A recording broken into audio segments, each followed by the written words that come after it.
शीतलावली ज्ञान समोताई जाते गई हरहंता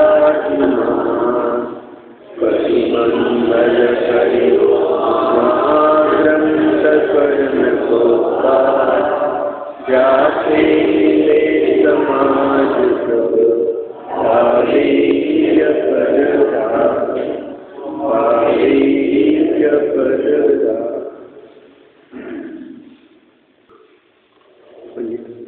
आचार्य कल्पना ग्रंथ पाचवा अधिकार विविध मत समीक्षा बहुविधि निष्ठा गहन करी मलिन भयो निर्भाव ताको होत अभाव है सहज रूप दर्शा।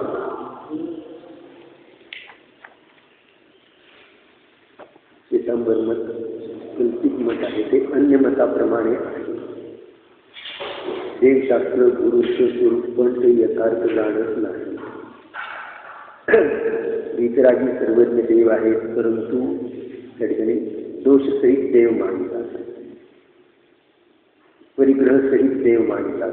त्याचप्रमाणे मार्ग देखील जे गुरु आहेत त्यांचं स्वरूप पण अन्यथा मानतात।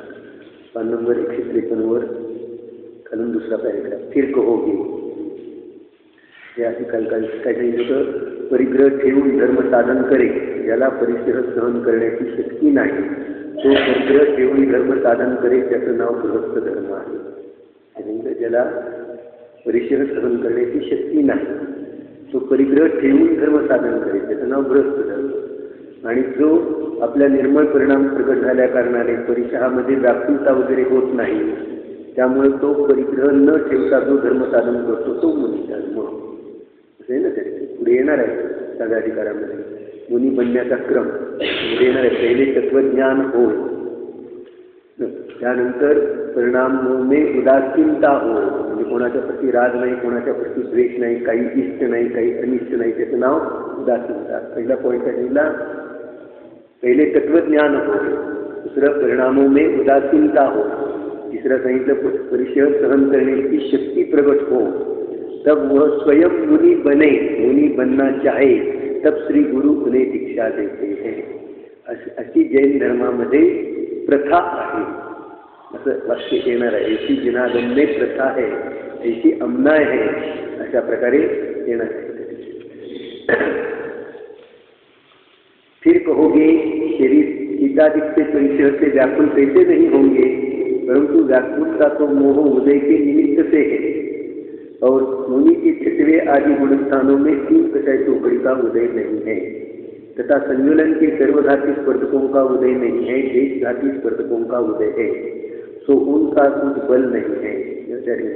परिचय त्या ठिकाणी परिचय वगैरेच्या द्वारे व्याकुल कसे होत नाही तर व्याकुलता कशामुळे होते मोहाच्या उदयामध्ये आणि मोहाच्या उदयामध्ये तर मोहाच्या 6व्या गुणस्थानामध्ये कषायाच्या 3 चौकडीचा त्याने अभाव केलेला आहे। 6व्या गुणस्थानात असो 7व्या गुणस्थानात असो कषायाच्या 3 चौकडीचा अभाव केलेला आहे म्हणजे उदयच नाही। आणि ते संयोलन कषायाचा उदय आहे त्यामध्ये देखील सर्व घाती स्पर्धकाचा उदय नाही, फक्त देशघाती स्पर्धकांचा उदय आहे। तोही मंद आहे आणि तो त्याचं बल नाही म्हणजे त्याला आकुलता उत्पन्न करू शकत नाही। जसे आपल्याला थंडी वाजायला लागली की आकुलता उत्पन्न केलं पाहिजे, ते केलं पाहिजे, स्वेटर आणला पाहिजे, हृदय आणली पाहिजे, अशा प्रकारची आकुलता एक परिणाम आहे, स्वरूपाचा आहे निराकरण। आणि अज्ञानीला ते माहीत नाही। उन्हाळा आलं की आता उकडते अमुक होतं, फॅन लावला पाहिजे, ती केलं पाहिजे, अमुक केलं पाहिजे, आकुलता पाहिजे लगेच। आणि त्याच्यामध्ये ते जरी आणलं तरी आकुलता चालूच आहे, ते असंच झालं पाहिजे, ते तसंच झालं पाहिजे, हा फॅन फास्ट चालला पाहिजे, मंदच चालला पाहिजे, त्यानं 3 वर्ष ठेवला पाहिजे, 4 वर्ष ठेवला पाहिजे, किती आकुलता असते। बेचैन कसं असलं तरी बेचैन अशी आकुलता मुनिराजांना नसते। का नसते? त्या ठिकाणी 3 कषायाचा उदय नाही आणि 1 कषायाचा जो उदय आहे संयोलन कषायाचा त्यामध्ये देखील त्या ठिकाणी सर्व घाती स्पर्धकाचा उदय नाही, देशघाती स्पर्धकाचा उदय आहे आणि त्याचं पण बल चालत नाही। किती शांतता, कसं आहे मुलींचं स्वरूप।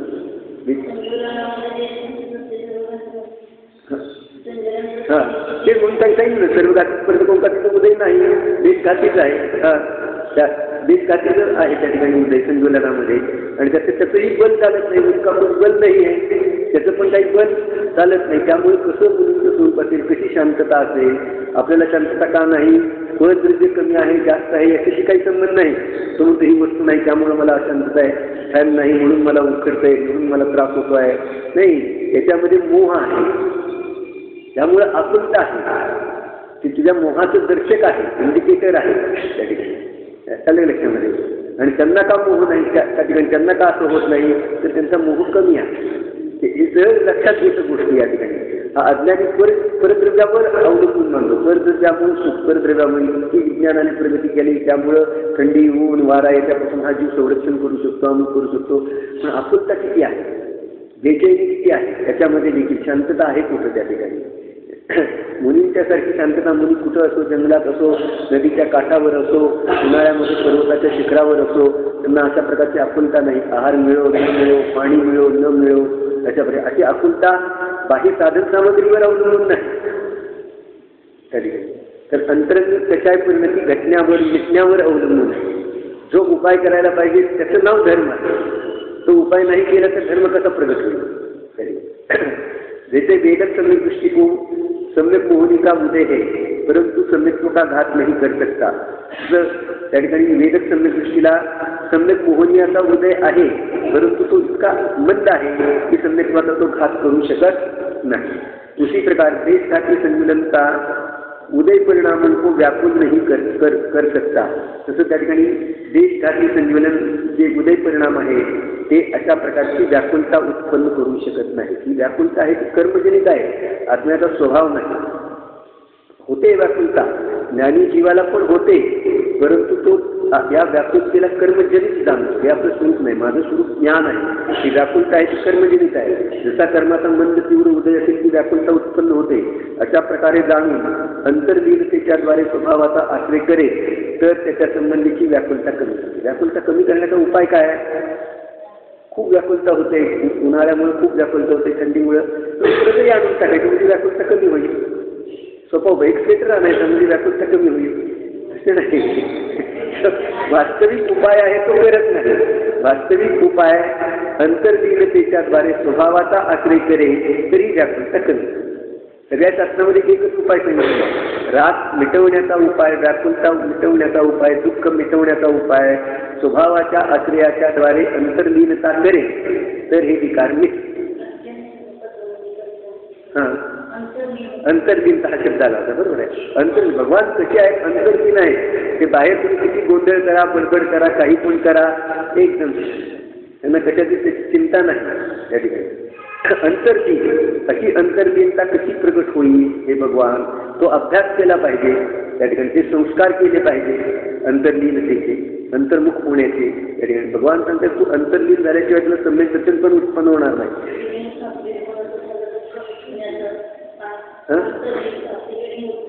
काय होतं? त्रिभुवनातील सर्व दुःख मिटवण्याचा उपाय अंतर्लीनता आहे. अंतर्लीनता आहे. उपाय सांगतायत, सारखं सांगतायत भगवान, परंतु हा अंतर्लीनता करायला तयार नाही. बहिर्मुक्ता हे काय झालं, ते काय झालं, बहिर्मुक्ता करून कशी शांतता असतो. एक शब्द देखील चिरंजीव घेऊन आपलं आत्म्याचं कल्याण करणार. आपल्याला शेकडो वाक्य, शेकडो उपदेश चालू आहे, परंतु ग्रहण करणार नाही तर त्याचं खाऊ. एक एवढं वाक्य जर ते सिंहाच्या जीवाने, मुंगसाच्या जीवाने ऐकला, अंतर्लीनता फक्त पुरुषार्थ करतो आणि आपल्या जीवनाचं कल्याण करतो, किती असा उपदेश ऐकायला मिळतो चिरंजीव जीवांना.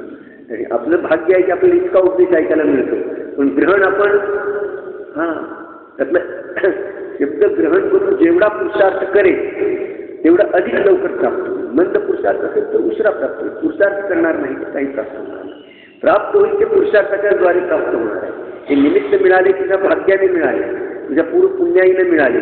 तरी पुरुषार्थ ज्याला त्याला करावं लागतं. पंचपक्वानाचं ताट पुढं आलं, ज्याच्या त्याच्या भाग्याने आलं. खाण्याचं काम, पुरुषार्थ करण्याचं काम, तोंड उघडण्याचं काम त्याला करावं लागणार. जो पुरुषार्थ तीव्र करेल तत्काल त्याला प्रगट होईल. का राग मिटत नाहीत आमचे इतकं करून सुद्धा? तू पुरुषार्थ तीव्र कर, आत्ता राग अधिक मिटतील है ना. पुरुषार्थ बंद करतील, हळूहळू मिटतील. पुरुषार्थच करणार नाही तर कसे मिटतील त्या ठिकाणी. ऐकलं, वाचलं, बस एवढं झालं, समाधान मानलं, थोडंसं पुण्य मिळालं, परंतु धर्म प्रगट झाला नाही. असं आहे, धर्म प्रगट होण्याची विधी आहे त्या ठिकाणी.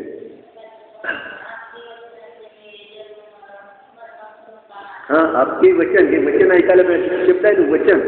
जिनेत्र भगवंताच्या वचनाला खूप महत्व आहे. देशना लब्धी, वचन ऐकायला मिळणं हे भाग्य. कोणाला वचन ऐकायला मिळतं? ज्या जीवाचं भाग्य उदयाला येणार आहे, म्हणजे नजीकच्या काळामध्ये सम्यक दर्शन होणार आहे, त्या जीवाला देशना मिळत असते. देशना ऐकण्याचे भाव होतात.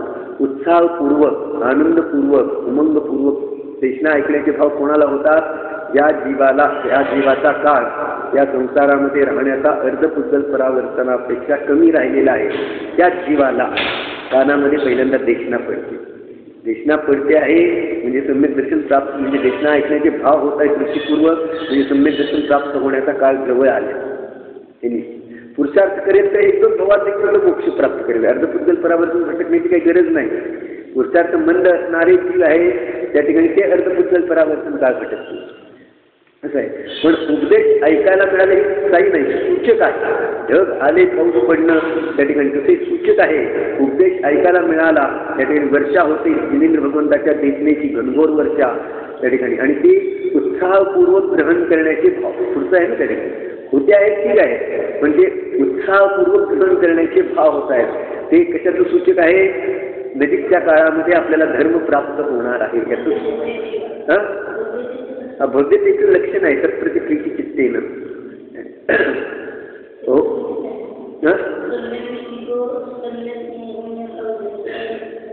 हां, सम्यक मोहनी प्रकृतीचा उदय आहे ना, चलमल आघात.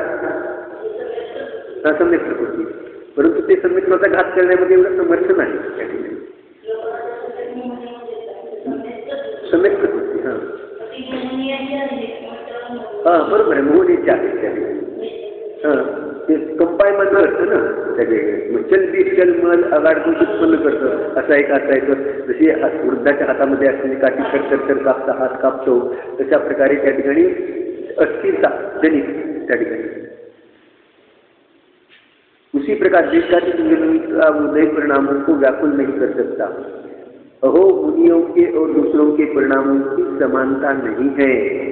हाँ, मुनीचं स्वरूप जर जाणलं नाही तर त्याला धर्म प्राप्त होणार नाही. मुनीचं स्वरूप जाणलं नाही तर त्याला सम्यक दर्शन पण प्राप्त होणार नाही.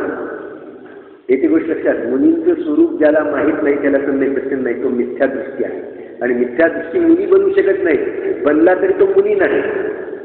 त्याला चारित्र प्राप्त होत नाही. हां, त्याला चारित्र प्राप्त होत नाही. नम्र दिगंबर झाला म्हणून चारित्र प्राप्त होतं काय त्या ठिकाणी. चारित्र प्राप्त होण्यासाठी देवशास्त्र गुरूचं स्वरूप जाणणं आवश्यक आहे. सम्यक दर्शन होणं आवश्यक आहे. हां, चारित्र म्हणजे चर्या, जीवाचं जे परिणमन ते जीवाचं चारित्र. हां हां, मी ज्ञाता दृष्टा आहे अशा प्रकारे आपल्या स्वभावाची स्वीकृती करून त्याच्यामध्ये अंतर्वीरता करणं हे चारित्र आहे. चारित्र कशाचं नाव आहे? चारित्रम. सदैव वस्तू स्वभावात धर्म. वस्तूचा स्वभाव आहे, त्याला जाणेल तर धर्म प्रगट होईल, अन्यथा धर्म कसा प्रगट होईल त्या ठिकाणी. या ठिकाणी काय सांगतायत? मुनियों के और दूसरों के परिणामों की समानता नहीं है. विचार करा, ज्याला गुरुचं स्वरूप माहीत नाही त्याला सम्यक दर्शन प्राप्त होत नाही. देवशास्त्र गुरुचं स्वरूप जाणल्याशिवाय सम्यक दर्शन प्राप्त होत नाही. त्याला गुरुचं स्वरूपच माहीत नाही, तो मिथ्या दृष्टी आहे. गुरु कसे असतात?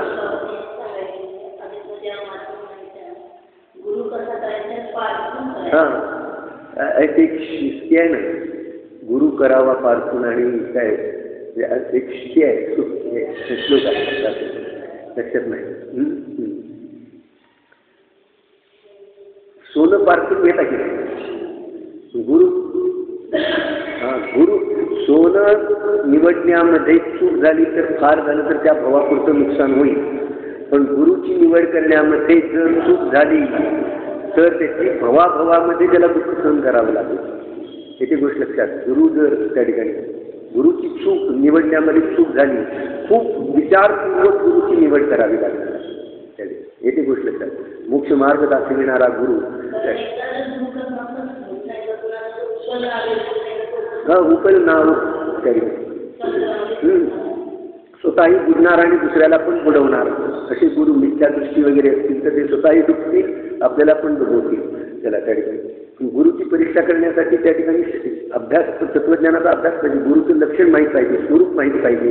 त्याशिवाय तो कसं या ठिकाणी काय मनाने करणार, आम्ही मला वाटतं असं गुरु असलं पाहिजे, मला वाटतं, तुला काय वाटतं, म्हणजे वस्तुस्वरूप काय आहे, वस्तुस्वरूप कसं आहे त्याप्रमाणे गुरु आहे. गुरु म्हणजे वस्तुस्वरूप आहे असं त्या ठिकाणी, ते काही कोणी बनवलं नाही त्या ठिकाणी. हा लक्षण, सगळ्याची लक्षण सांगितले, देवाचं लक्षण, गुरुचं लक्षण, धर्माचं लक्षण, आप्ताचं लक्षण, त्याच्या ठिकाणी सम्यक दृष्टीचं लक्षण, सगळ्याची डेफिनेशन केले, पूर्ण वैज्ञानिक ग्रंथ आहे.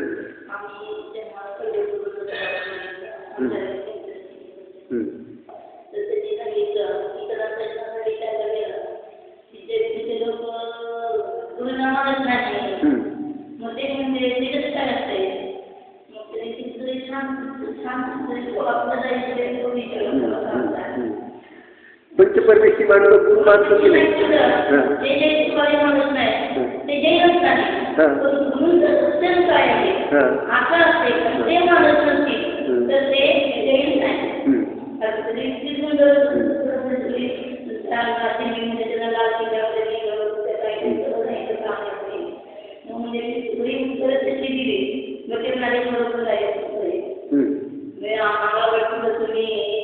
गुरुला जो मानणार नाही तो पापी आणि गुरूंचं स्वरूप जाणणार नाही तो महापापी.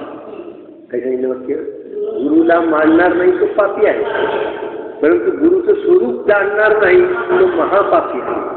अरे तुला स्वरूपच माहित नाही, तू गुरुला कसं मानणार? गुरुचं स्वरूप काय आहे येणार आहे. 6वा अधिकार वाचा, गुरुचं देव गुरु शास्त्राचं स्वरूप काय आहे तो सांगण्यासाठी स्पेशल 6वा अधिकार आहे, न चुकता ऐकण्यासारखा. हा त्यात आहे भगवती आराधना, खूप मोठा ग्रंथ आहे, 2200 श्लोकाचा ग्रंथ आहे. अहो मुनियों के और दूसरों के परिणामों की समानता नहीं है. एक वाक्य दाखवतं या ठिकाणी, मुनियों के और दूसरों के परिणामों की, सगळं खेळ परिणामावर आहे. परिणाम कसे त्या ठिकाणी, तो इंद्र झाला आणि हा राजा झाला, दोघांच्या परिणामामध्ये आमच्या दोघं भाऊ, एक राजा होतो एक इंद्र होतो. कशामुळे होतो? त्याला कोणी इंद्र बनवलं, त्याला कोणी राजा बनवलं. एक नारकी होतो, एक त्या ठिकाणी रत्नाच्या सिंहासनावर जाऊन बसतो. कोणी बसवलं? परिणाम. कोण असं करतं? कोणी करणारा धरणारा नाही त्या ठिकाणी. हा सगळा खेळ परिणामाचा आहे. इतके परिणाम त्या ठिकाणी सम्यक दर्शनपूर्वक अशा प्रकारचे भक्तीचे परिणाम, त्यामुळे तो इंद्र बनला आणि विराधनेचे परिणाम करून नरकाला गेला. अशा प्रकारे ओह मुनियों के और दूसरों के परिणामों की समानता नहीं है और सबके सर्वघाती उदय है. बाकीच्या सगळ्यांचा सर्वघातीचा उदय आहे. उनके देशघाती उदय आणि मुनींचा देशघाती उदय है. इसलिए दूसरों के जैसे परिणाम होते हैं वैसे इनके कदाचित नहीं होते. केव्हा पण मुनींच्या परिणामाची आणि श्रावकाच्या परिणामाची तुलना होऊ शकत नाही या ठिकाणी. जिनके सर्वघाती कषायों का उदय हो वे गृहस्थ ही रहते हैं. ज्यांच्या सर्वघाती कषायांचा उदय आहे ते गृहस्थच राहतात. और जिनके देशघाती का उदय हो वे मुनी धर्म अंगीकार करते हैं. पॅरेग्राफ किती महत्वाचं आहे त्या ठिकाणी. उनके परिणाम सीतादिक से व्याकुल नहीं होते. आहार मिळाला नाही, अमुक झालं तमुक झालं, शरीरामध्ये रोग झाले, वेदना व्हायला लागला, तसंच जसं सामान्य श्रावक आकुल व्याकुल होतो त्या ठिकाणी, या डॉक्टरकडे जायचे त्या डॉक्टरकडे जायचे, किती व्याकुलता असते. इतकं मोह अधिक असेल ना त्या ठिकाणी, किती व्याकुलता अधिक असते. सकाळी एका डॉक्टरला दाखवलं, थोडं बरं नाही पडलं, दुपारी दुसऱ्या डॉक्टरकडे जाणार. चेक पडणार नाही, थांबावं आपण एखादं औषध घेऊन पाहावं. डॉक्टरने सांगितलं 2 दिवस थांबावं लागेल, पण त्याला 2 दिवस दम नाही निघणार. लगेच दुसऱ्या डॉक्टर, संध्याकाळी तिसऱ्या डॉक्टरकडे जाईल. अशा दिवसात त्या ठिकाणी, कारण परिणाम स्थिरता नाही, अंतर्लीनता नाही, वस्तू स्वरूपाची खबर नाही. मुनिधर्म अंगीकार करते हैं, उनके परिणाम शीताधिक से व्याकुल नहीं होते. मुनींचे परिणाम त्या ठिकाणी शीताधिक, अधिक या शब्दाने सगळं घ्यायचं. थंडी असो, उष्णता असो, वारा असो, परिचय असो, त्या ठिकाणी कोणी कोल्ही येऊन मांडी खात असो, त्या ठिकाणी कोणी वाघ येऊन त्या ठिकाणी झडप घालत असेल, त्या ठिकाणी कोणी उपसर्ग करत असेल, तर त्या ठिकाणी त्यांचे परिणाम व्याकुल होत नाही. कसे होत नाही विचार करा, मुनीचं स्वरूप समजेल. त्यांचे आपले व्याकुल का होतात त्याचं कारण शोधा. जर लक्षात येईल इथले वस्त्राधिक नाही रस्ते, त्यामुळे वस्त्राधिक पॅरेग्राफ कसा किती महत्वपूर्ण आहे, चिंतन झालं पाहिजे त्याच्यावर त्या ठिकाणी, तर ते पचनी पडणं. त्याचं नाव शास्त्र स्वाध्याय आहे. फिर कहे कि जैन शास्त्रों में मुनी 14 उपकरण रखे ऐसा कहते हैं. ते मला म्हणतात की जैन शास्त्रामध्ये तर 14 उपकरण ठेवावेत असं सांगितलेलं आहे. सो तुम्हारे शास्त्रों में कहा है, दिगंबर शास्त्रों में तो कहा नहीं है, हे तुमच्या शास्त्रात सांगितले, आमच्या शास्त्रामध्ये नाही सांगितले 14 उपकरण ठेवा. आमच्या शास्त्रामध्ये तर सांगितले वहां तो लंगोट मात्र परिग्रह रहने पर भी 11वीं प्रतिमा के धारी को श्रावक ही कहा है. या ठिकाणी 14 उपकरणाची तर गोष्ट सोडून द्या, केवळ लंगोट ठेवेल तर त्याला मुनी नाही म्हटलं, श्रावक म्हटलं. तेही मुस्लिम म्हणून लंगोटधारी सगळे असतील ते पंचमूलस्थानात जातील. आतून अशा प्रकारचे परिणाम आहेत की एक द्रव्य दुसऱ्या द्रव्याचा करता नाही, अन्य द्रव्य मला काही करत नाही, मी अन्य द्रव्यामध्ये काही करत नाही, रागाधिक भाव आहेत ते माझ्यापासून भिन्न आहे, प्रत्येक स्वाधीन आणि स्वतंत्र परिणाम स्वभाव आहे असं अंतरंगातून परिणाम आहे.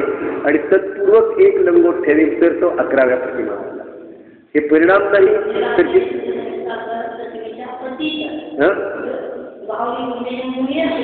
हा त्या 11व्या प्रतिमेच्या पुढं आहे. हा पण लंगोट ठेवतात ते 11व्या प्रतिमेवाले हे चरणानुयोगाप्रमाणे करतात. त्या ठिकाणी द्रव्यानुयोगाप्रमाणे आतमध्ये परिणाम की त्या ठिकाणी अन्य द्रव्याचा करता धरता नाही, कोणी कोणाचा करता धरता नाही, रागाधिक भावाचा नाही, त्या परिणामपूर्वक हे परिणाम अधिक दृढ झालेले आहेत आणि तत्पूर्वक लंगोट वगैरे ठेवे त्या ठिकाणी लंगोट तर तो 5व्या गुणस्थानवाला म्हटला जातो. अन्यथा काय दोषी, जितके लंगोटधारी आहेत सगळे ते 5व्या गुणस्थानवाले म्हणण्याचा प्रसंग येईल. ते पहिलं गुणस्थान आहे. नाही आता इथे एकच वाक्य केलं की नाही मी, लंगोट मात्र परिग्रह रखने पर भी नाही, आता एक चरणानुयोगाप्रमाणे वहां लंगोट मात्र परिग्रह रहने पर भी 11वीं प्रतिमा के धारक को श्रावक ही कहा है. एकच वाक्य दिलेले आहे. याच्या दुसरं गौण आहे ना याच्यामध्ये. बस लंगोट ठेवला की मी 11व्या प्रतिमाधारी झालो असं कोणी म्हणेल तर आतमध्ये परद्रव्याचा करता धरता नाही, रागाधिक भाव विकारी भाव आहे, मी न्यायक स्वरूपी आहे, अशा प्रकारची दृढ दोन कशाही चौकडीच्या अभावामध्ये एवढी दृढ श्रद्धा आहे, दृढता आहे. प्रतिमा ताको नाम, पंडित बनारसीदासनी प्रतिमेची व्याख्या केली ना, प्रतिमा याको नाम. त्या ठिकाणी प्रतिमा कशाचं नाव, तो श्लोक आहे.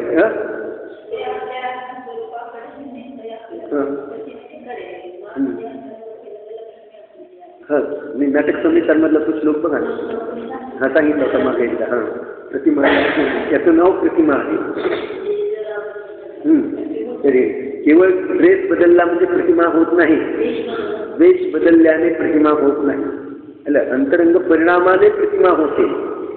वेश बदलला हे बाह्य व्यवहारी जीवाला समजण्यासाठी सांगितलेलं आहे की या वेशावरून हा प्रतिमाधारी आहे, हा ब्रह्मचर्य आहे, हा 10व्या प्रतिमावाला आहे, 11 प्रतिमावाला आहे. अशा प्रकारे व्यवहारिक जीवाला ते जाणण्याचं साधन सांगितलं.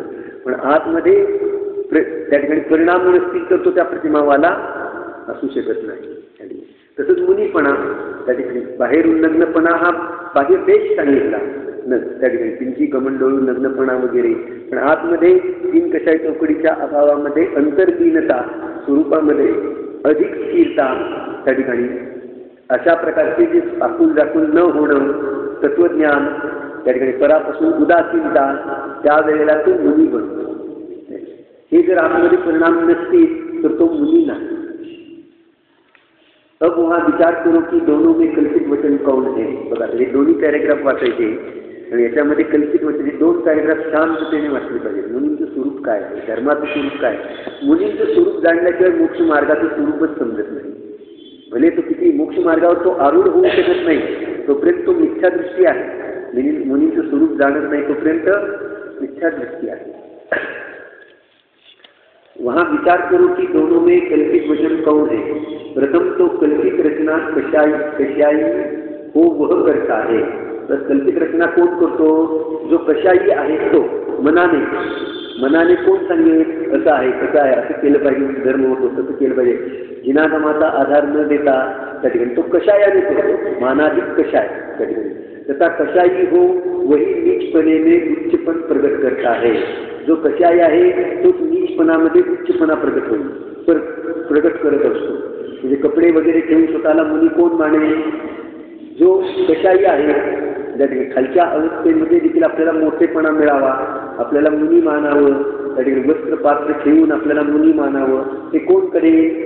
ज्याला तीव्र कशाय आहे, मान कशायाचा उदय आहे, लोक कशायाचा उदय आहे, त्या ठिकाणी असे जीव आहे ते नीच पदामध्ये उच्चपण प्रगट करतात। वहाँ दिगंबर में वस्त्राधिक रखने से धर्म होता ही नहीं है, ऐसा तो नहीं कहा, परंतु वहाँ श्रावक धर्म कहा है। दिगंबरामध्ये वस्त्राधिक ठेवल्याने धर्म होतच नाही असं नाही सांगितलं, तर वस्त्राधिक ठेवल्याने पण धर्म होतो, पण श्रावक धर्म होतो, मुनी धर्म होत नाही, गृहस्थ धर्म होतो। आलं लक्षामध्ये? एक वेळ भोजन करणाऱ्याला धर्म होतच नाही असं नाही सांगितलं, एकाच धर्म होतो। आलं लक्षामध्ये? त्या योग्यतेचा धर्म होईल ना त्या ठिकाणी। दिगंबर में वस्त्राधिक रखने से धर्म होता ही नहीं है, ऐसा तो नहीं कहा, परंतु वहाँ श्रावक धर्म होता है। श्वेतांबर धर्म में मुनी धर्म कहा है, आणि श्वेतांबराने वस्त्र पात्र वगैरे ठेवून मुनी धर्म होतो। बघा, वस्त्र पात्र ठेवेल, थोडंसं जरी परिग्रह ठेवेल आणि स्वतःला मुनी मानवे तर तो मिथ्या दृष्टी आहे। इथं वस्त्र पात्र हे त्या ठिकाणी एक उदाहरण मात्र ठेवलं, त्या दृष्टीला धरून त्या ठिकाणी अन्य कोणताही परिग्रह ठेवे, त्या ठिकाणी मोबाईल वगैरे त्या ठिकाणी, तर तो मुनी असू शकत नाही आणि तो स्वतःला मुनी मानवे त्या ठिकाणी, तर हे गोष्टी कशायाशिवाय होऊ शकत नाही। कारण मुनी धर्म दिगंबरामध्ये मुनी धर्माचं स्वरूपच असं सांगितलं की एक अंश मात्र देखील, एक कण मात्र देखील परिग्रह मुलींच्या जवळ असू शकत नाही। तिला तुझं नित्यम न दिहदी हत्तेसू, वेळाचं तुष मात्र देखील परिग्रह मुनी अंगीकार करत नाही त्या ठिकाणी, आणि त्यांना कुठल्याही प्रकारची आकुलता नसते, नाही तर त्याच्याबद्दल आकुलता पण नसते। परंतु श्वेतांबर में मुनि धर्म का, इसलिए यहाँ जिसने नीची क्रिया होने पर उच्चत्व प्रकट किया है वही कशाई है। तर स्वतःचं नीच कार्य असताना देखील उच्चपणा प्रकट करणं हा कशाय भाव आहे। तथा कल्पित कथन से अपने को वस्त्रादी रखने पर भी लोग मुनि मानने लगे, इसलिए मान कशाय का पोषण किया। आणि कल्पित कथन वगैरे करून वस्त्राधिक ठेवून देखील लोक मुनी मानू लागले, मान कशायचं पोषण केलं, असं झालं ना त्या ठिकाणी।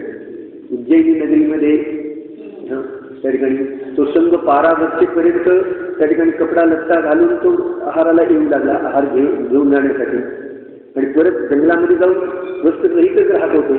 पण ती एक सवय पडते 12 वर्ष, पूर्वीपासून असं करत आलेलं, त्याला काय होतं, असे पुष्कळ म्हणणारे असतात ना, रूढी पडणं सोपं असतं, पण ती मोडायची म्हटलं तर तरी 5-25 वर्ष निघून गेली की ती रूढी मोडली जात नाही। पूर्वीचे लोक करत आले, अरे ही रूढी कुठून पडलेली आहे, केव्हापासून पडलेली आहे, का पडलेली आहे, याचा तो विचार करत नाही, आणि मग मानत नाही जिनवाणीमध्ये, मग तो त्याच्यातून पळवाटा काढतो त्या ठिकाणी।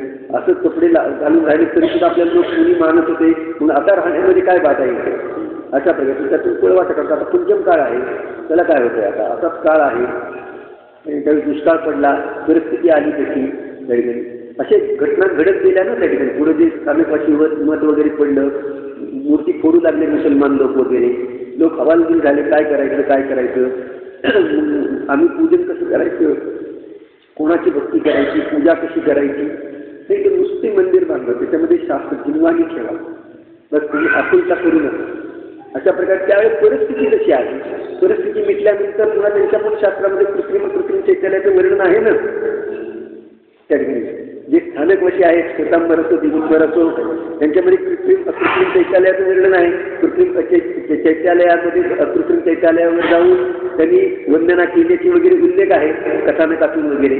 मग आहेत तर मग तुम्ही मंदिर कसं नाही, तुमच्या ह्याच्यामध्ये म्हणजे रूढी पडली, हा मूर्ती का मानत नाही, रूढी पडली नाही, आम्ही मूर्ती मानत नाही, का मानत नाही, त्याला कारण तर्क विचार परीक्षा केली पाहिजे ना। काळाच्या ओघामध्ये असे हे पडून जातात, रूढीत पडून जातात. हां कारण स्वामी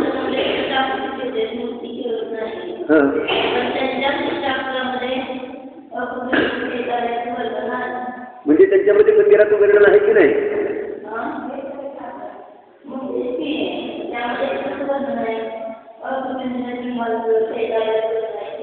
कृत्रिम पण आहे. भरताने मंदिरं बांधली कैलास पर्वतावर वगैरे, ते पण वर्णन आहे त्या ठिकाणी. मग म्हणजे आहेत तर तुमच्यात पण मंदिरं वगैरे, तुम्ही का मानत नाही? रूढी पडली, रूढी एकदा पडली की कठीण चालत राहील, पुढे चालत राहील. तसंच झालेलं आहे. हां म्हणून विचारीपणा, बरोबर काय, चूक काय, योग्य काय, ग्रहण करण्यायोग्य काय, सोडण्यायोग्य काय, हित कशात, अहित कशात, धर्म कशात, अधर्म कशात, या सगळ्या गोष्टीच्या बाबतीत जो विचारी बनतो त्याला लवकर सम्यक दर्शन प्राप्त होतं. विचारी बना.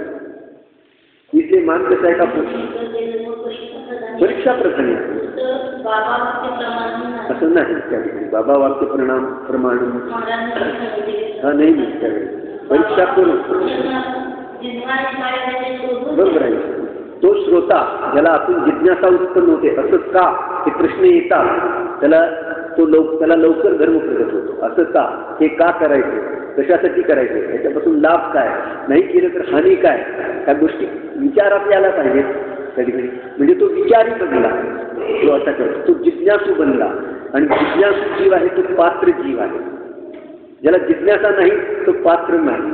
जैन धर्मामध्ये आहे शास्त्र ऐकलं वाचलं, ज्याला ऐकून वाचून जिज्ञासा उत्पन्न होते त्या ठिकाणी, अजून जाणायचं हे का, हे असं का, धर्म कसा असतो, शांती कशी प्राप्त होईल अशी जिज्ञासा, मग तो पुढं जाईल. हे कशावरून खरं आहे, तो पुढं जाईल आणि ऐकतो त्या ठिकाणी आपलं खरं आहे म्हणून समाधानी मानतो. जिज्ञासा म्हणजे प्यास, तहान, त्या ठिकाणी तहान लागलेली आहे त्या ठिकाणी. त्याला सहज एक ग्लास पाणी आणलं तर तो लगेच तोंडाला लागेल. ज्याला तहानच नाही त्याला सरबत आणलं तरी तो पिणार नाही. कसं आहे या ठिकाणी, ज्याला तहान आहे, जिज्ञासा आहे, मला जाणायचंय, मला माझं स्वरूप जाणायचंय, देवाचं स्वरूप जाणायचंय, गुरुचं स्वरूप जाणायचंय, त्या ठिकाणी सुखाचा मार्ग जाणायचा आहे, हा मोक्ष मार्ग कसा आहे, असून प्यास असली पाहिजे, धगस असली पाहिजे, तर तो त्या ठिकाणी पुढे जाईल. अन्यथा पुढे जाणार नाही. त्याला तत्वाची प्राप्ती होते.